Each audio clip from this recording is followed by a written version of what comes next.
Este programa tem o apoio de Game of Boards e CNA, Inglês Definitivo. Vem para o CNA, Largo do Machado. Bem-vindos a Inteligências Lúdicas, meu nome é Rodrigo Manique, estou aqui com... Eduardo Andrade.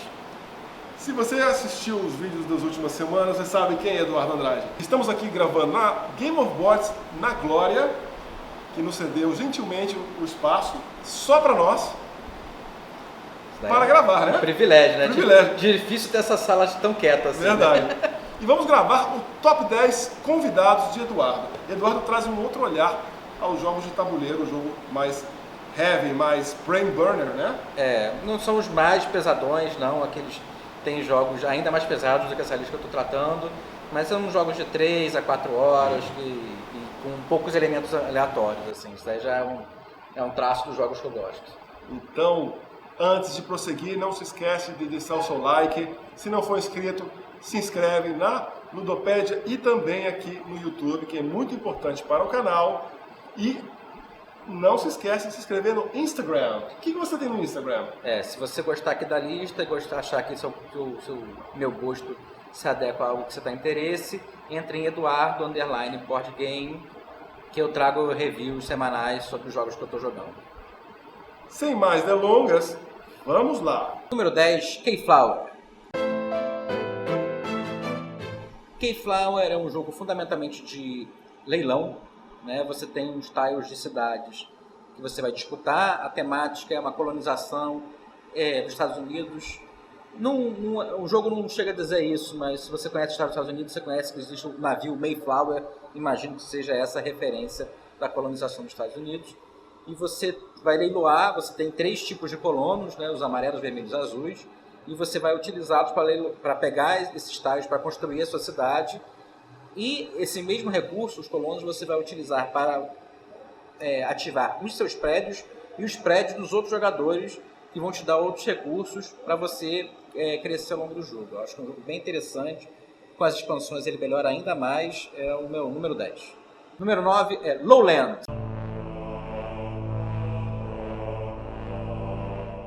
É um jogo relativamente novo.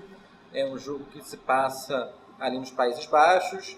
E os jogadores vão tanto contribuir para construir um dique comum, quanto vão desenvolver as suas próprias fazendas de ovelhas.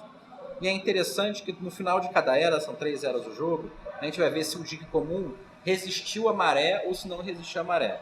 Se ele resistiu, a galera não vai dar pouco ponto, vai valorizar pouco para quem construiu o dique.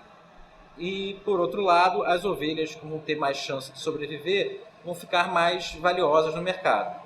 Mas se o dique não conseguir resistir à maré, a pontuação no final do jogo vai mudar para o outro lado.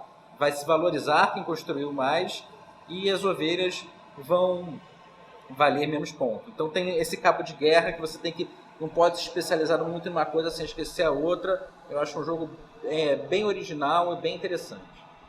Número 8, Concórdia.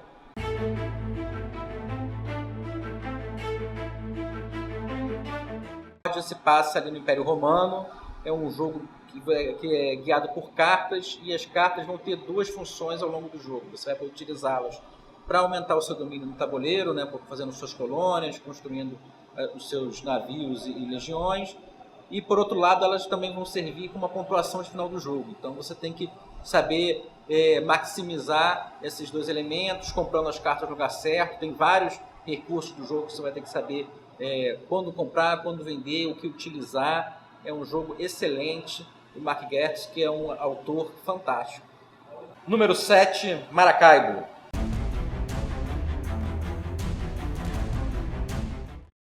Ele se passa ali no Caribe, onde 3 nações europeias estão disputando o controle, a Inglaterra, a Espanha e a Holanda.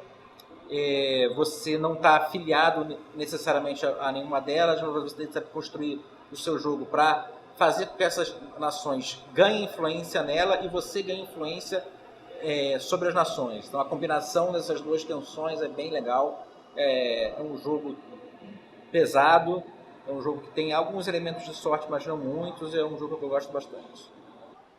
Número 6, Brass.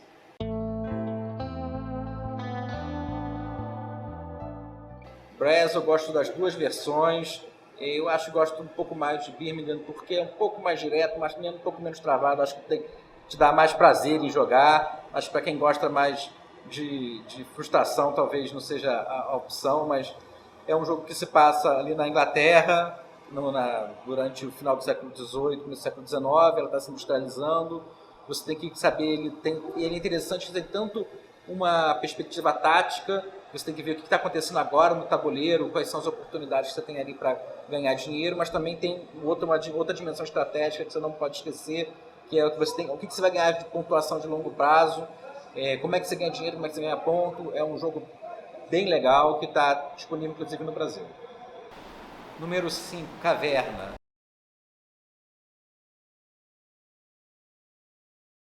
É um jogo de alocação de trabalhadores e gestão de recursos. Você tem a sua caverninha e a sua florestinha, a sua montanha, a sua florestinha que você vai ter que desenvolver, desbravando elas, construindo coisas nelas, cuidando de plantar, tratar de animais. É bem legal. E com a expansão ficou ainda melhor, que coloca raças com poderes assimétricos, tornando o jogo ainda com maior rejogabilidade. É um jogo que eu gosto bastante do jogo. Número 4, Kanban, do Vital Lacerda. Eu gosto muito do Vital Lacerda, tem vários jogos dele bons. Eu acho que entre eles o que eu mais gosto é o Kanban. Você passa ali, você está trabalhando dentro de uma fábrica toyotista de construção de carros. Você tem que saber lidar. As mecânicas são aparentemente simples, mas tem umas consequências gigantescas, um aspecto estratégico bem profundo, das poucas opções que você vai ter sempre no jogo, qual a melhor e o que você vai querer fazer para bloquear os outros. É um jogo que eu acho bem divertido e bem desafiador. Chegando no pódio, em terceiro lugar, Imperial.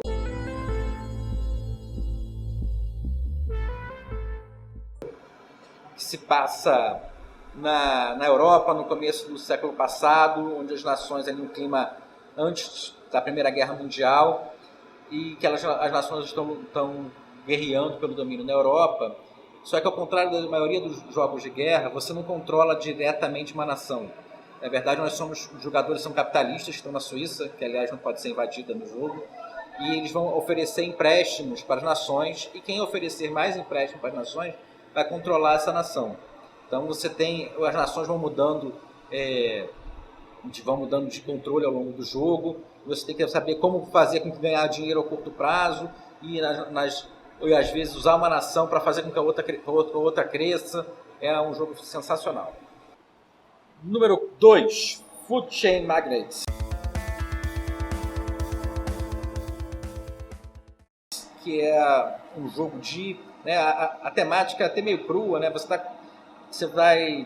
Tem um bairro, né, uma cidadezinha que os jogadores estão jogando, cada um tem uma cadeia de fast food, e você vai ter que criar demanda por alimentos e oferecer demanda por alimentos. O que é aparentemente simples, tem um cálculo gigantesco. Ele é da Splotter, para quem conhece essa editora sabe que não são jogos exatamente levezinhos que vem de lá, muito pelo contrário. E além da profundidade que já era boa, com a expansão nova, melhora ainda mais. Eu acho que o jogo o jogo original era um pouco travado nas primeiras rodadas, eles aceleraram bem isso, então diminuíram o tamanho da partida, então hoje está ocupando, ganhando a medalha de prata no meu top 10. E o número 1 eu roubei. Tem 2 números 1. Eu trouxe aqui o Terra Mística e o Gaia Project para ocupar o primeiro lugar junto, porque um é filho do outro. Os dois jogos são sensacionais, pela simetria. Se você reparar, o pódio inteiro são jogos que não tem nenhum elemento aleatório. Essa é uma marca, para mim, essencial para os jogos. E Terra Mística e Gaia Project, eu acho que estão no top disso daí, pelas experiências que eles proporcionam, pela quantidade de estratégia, pela quantidade de formas que você tem de jogar o jogo. Então, se você ainda não jogou esses dois jogos, tem que correr muito atrás. Muito interessante. O seu top 10, hein, Eduardo? Agora tem umas perguntinhas pra você. E o Agrícola? Cara, eu gosto muito de Agrícola, acho que é um jogo excelente. Mas assim, fazer um top 10 foi um sacrifício pra mim, assim, foi um exercício bem difícil.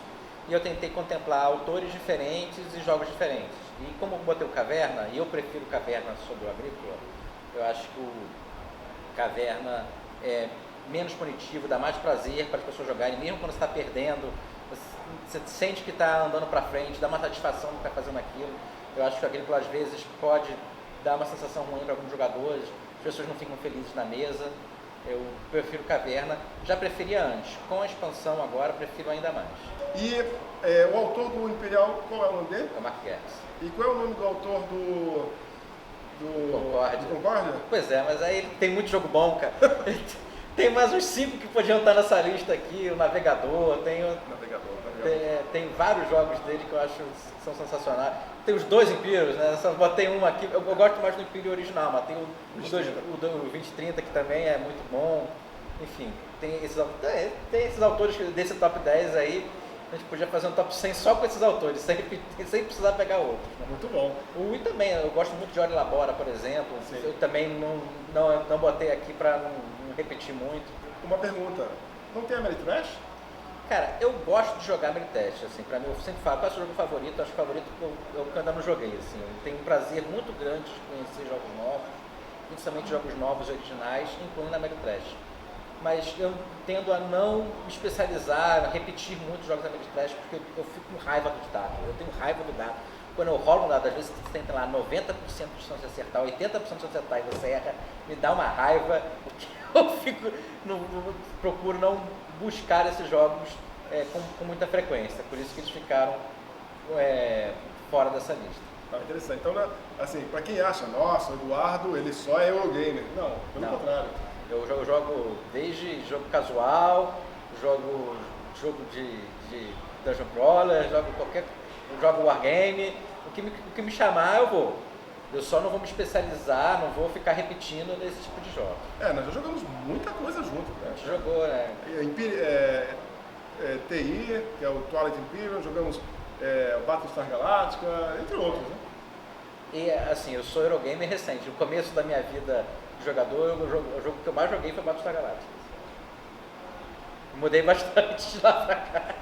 Não, mas começou bem, viu? Sim, eu gostava bastante, ainda gosto de jogar, mas assim, eu tinha um grupinho que a gente era fechado, jogava com muita frequência, então todo mundo já sabia o que o outro estava pensando, o que ia fazer, era uma mesa bem tensa, a gente jogou bastante Battlestar Galactica. O Prêmio do Eduardo, se você quiser conhecer mais sobre esses jogos, até alguns que você já mencionou, deve estar lá, né? Sim, Eduardo Board Game, e lembrando, se você quiser, gosta de mais vídeos como esse, se inscreve, joinha, sininho, faz o pacotão do bisco todo aí, que é de graça, e né, temos que dar uma força pro nosso camarada que rala para botar esses vídeos aí para você ver. Obrigado, Edu. Obrigado, galera. Valeu.